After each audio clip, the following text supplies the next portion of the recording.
Comme il faisait froid, la neige tombait et la nuit n'était pas loin.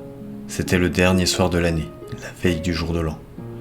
Au milieu de ce froid et de cette obscurité, une pauvre petite fille passa dans la rue, la tête et les pieds nus. Elle avait, il est vrai, des pantoufles en quittant la maison, mais elles ne lui avaient pas servi longtemps. C'étaient de grandes pantoufles que sa mère avait déjà usées, si grandes que la petite les perdit en se pressant de traverser la rue entre deux voitures. L'une fut réellement perdue. Quant à l'autre, un gamin l'emporta avec l'intention d'en faire un berceau pour son petit enfant, quand le ciel lui en donnerait un. La petite fille cheminait avec ses petits pieds nus qui étaient rouges et bleus de froid. Elle avait dans son vieux tablier une grande quantité d'allumettes, et elle emportait à la main un paquet. C'était pour elle une journée mauvaise. Pas d'acheteur, donc pas le moindre sou. Elle avait bien faim et bien froid, bien misérable mine. Pauvre petite, les flocons de neige tombaient dans ses longs cheveux blonds, si gentiment bouclés autour de son cou. Mais songeait-elle seulement à ses cheveux bouclés? Les lumières brillaient aux fenêtres, le fumet des rôtis s'exhalait dans la rue. C'était la veille du jour de l'an, voilà à quoi elle songeait. Elle s'assit et s'affaissa sur elle-même dans un coin entre deux maisons.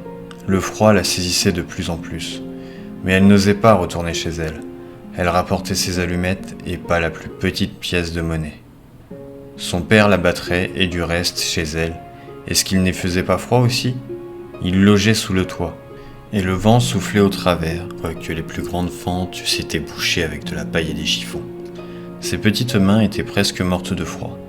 Hélas, qu'une petite allumette leur ferait du bien. Si elle osait en tirer une seule du paquet, la frotter sur le mur et réchauffer ses doigts. Elle en tira une. Ritch, comme elle éclata, comme elle brûla. C'était une flamme chaude et claire, comme une petite chandelle, quand elle la couvrit de sa main. Quelle lumière bizarre! Il semblait à la petite fille qu'elle était assise devant un grand poêle de fer, orné de boules et surmonté d'un couvercle en cuivre luisant. Le feu y brûlait si magnifique, il chauffait si bien. Mais qu'y a-t-il donc? La petite étendait déjà ses pieds pour les chauffer. Aussi, la flamme s'éteignit, le poêle disparut. Elle était assise, un petit bout de l'allumette brûlée à la main. Elle en frotta une seconde, qui brûla, qui brilla, et là où la lueur tomba sur le mur, il devint transparent comme une gaze. La petite pouvait voir jusque dans une chambre où la table était couverte d'une nappe blanche, éblouissante de fine porcelaine, et sur laquelle une oie rôtie farcie de pruneaux et de pommes fumait avec un parfum délicieux. Ô surprise, ô bonheur! Tout à coup, l'oie sauta de son plat et roula sur le plancher, la fourchette et le couteau dans le dos, jusqu'à la pauvre fille. L'allumette s'éteignit, elle n'avait devant elle que le mur épais et froid. En voilà une troisième allumée. Aussitôt, elle se vit, assise sous un magnifique arbre de Noël. Il était plus riche et plus grand encore que celui qu'elle avait vu au Noël dernier à travers la porte vitrée chez le riche marchand. 1000 chandelles brûlaient sur les branches vertes, et des images de toutes couleurs, comme celles qui ornent les fenêtres des magasins, semblaient lui sourire.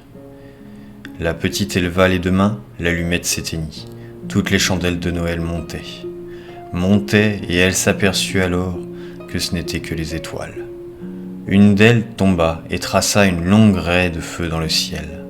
« C'est quelqu'un qui meurt, se dit la petite, car sa vieille grand-mère, qui seule avait été bonne pour elle, mais qui n'était plus, lui répétait souvent « Lorsqu'une étoile tombe, c'est qu'une âme monte à Dieu. » Elle frotta encore une allumette sur le mur.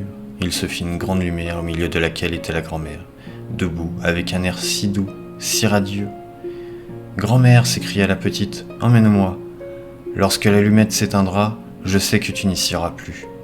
Tu disparaîtras comme le poêle de fer, comme l'oie rôtie, comme le bel arbre de Noël. » Elle frotta promptement le reste du paquet, car elle tenait à garder sa grand-mère, et les allumettes répandirent un éclat plus vif que celui du jour. Jamais la grand-mère n'avait été si grande, ni si belle. Elle prit la petite fille sur son bras, et toutes les deux s'envolèrent joyeuses au milieu de ce rayonnement, si haut qu'il n'y avait plus ni froid, ni faim, ni angoisse. Elles étaient chez Dieu. Mais dans le coin entre les deux maisons était assise, comme à la froide matinée, la petite fille, les joues toutes rouges, le sourire sur la bouche, morte de froid, le dernier soir de l'année. Le jour de l'an se leva sur le petit cadavre assis là avec les allumettes, dont un paquet avait été presque tout brûlé. Elle a voulu se chauffer, dit quelqu'un. Tout le monde ignora les belles choses qu'elle avait vues, et au milieu de quelle splendeur elle était entrée avec sa vieille grand-mère dans la nouvelle année.